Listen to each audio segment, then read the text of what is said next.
A casa tua c'è un folletto? Allora c'è anche BR Store. Ordina adesso e domani è tutto a casa tua. Perché non scegliere di risparmiare? BR Store, siamo i migliori.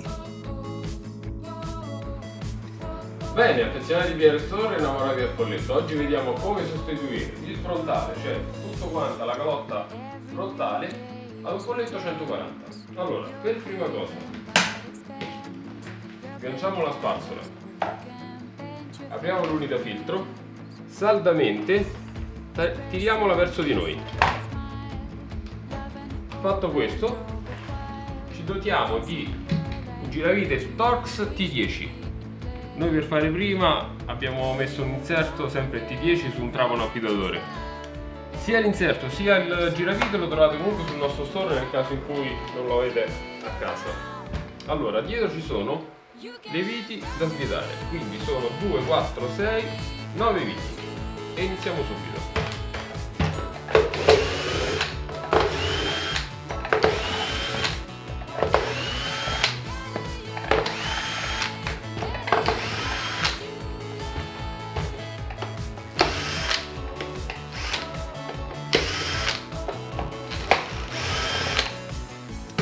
Fatto questo, ruotiamo.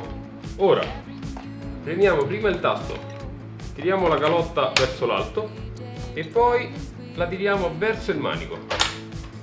Ci sono questi due dentini, se non facciamo questo movimento sicuro lo rompiamo. Quando si cambia la calotta, o perché è graffiata, quindi per questioni di gusto, oppure, caso più comune, si rompe qui sopra, lungo il collarino. In quel caso il manico non tiene saldo. In quel caso vi consiglio anche di controllare questo tasto, perché è probabile, se si rompe qui sul collarino, si rompe anche il tasto. Ora mettiamo da parte la calotta e prendiamo la nuova calotta. La sostituiremo con una versione compatibile, che ora vi faccio vedere.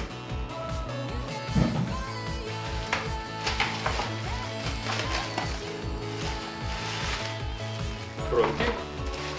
Operazione inversa. Ovviamente quando avete aperto il folletto controllate che sia tutto al proprio posto e nel caso date anche una bella pulita. Se avete un compressore potete soffiare all'interno della macchina tra il motore e la scheda elettronica. Ora per rimontare, passaggio inverso, dobbiamo prima agganciare questi due dentini, quindi in questa maniera, facendo questo movimento, facendo anche un po' di gioco.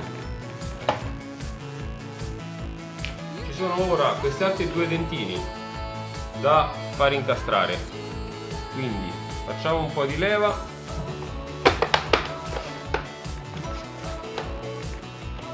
ok, ci siamo. Ora per serrarla dobbiamo tenerla in maniera salda. Se utilizzate l'abbitatore, utilizzate la funzione abbitatore, quindi non trapano, e una frizione molto bassa. Iniziamo dal basso.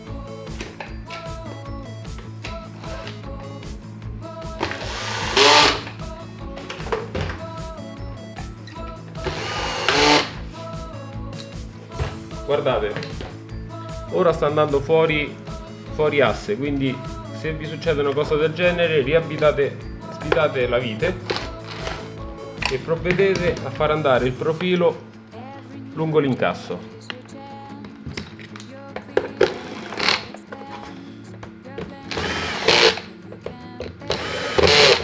Ora, sulla parte superiore, quindi chiudete saldamente con le mani in maniera salda, poi andremo a stringere tutte le varie viti. Allora, stavamo.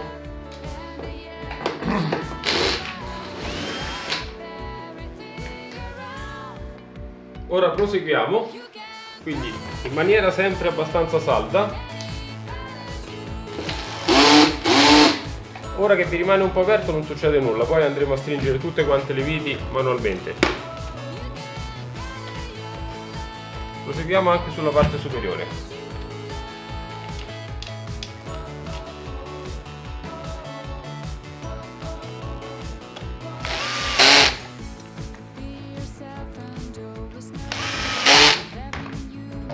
Ok.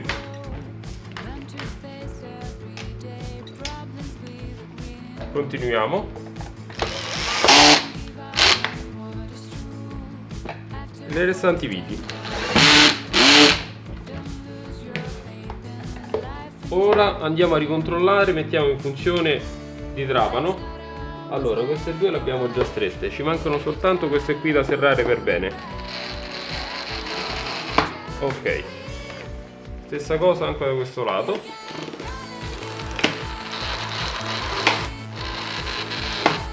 Se non siete esperti con un trapano, vi consiglio di farlo manualmente con il giravite.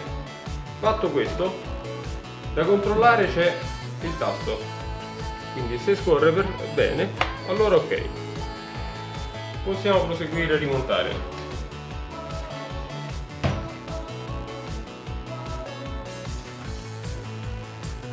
Per rimontare inseriamo prima il perno, uno, poi inseriamo anche il secondo. Fatto questo possiamo richiudere, rimontiamo la scopa e abbiamo sostituito la mascherina frontale ad un folletto 140. Vi ricordo che la trovate sul nostro store www.prstore.com con il codice K0390.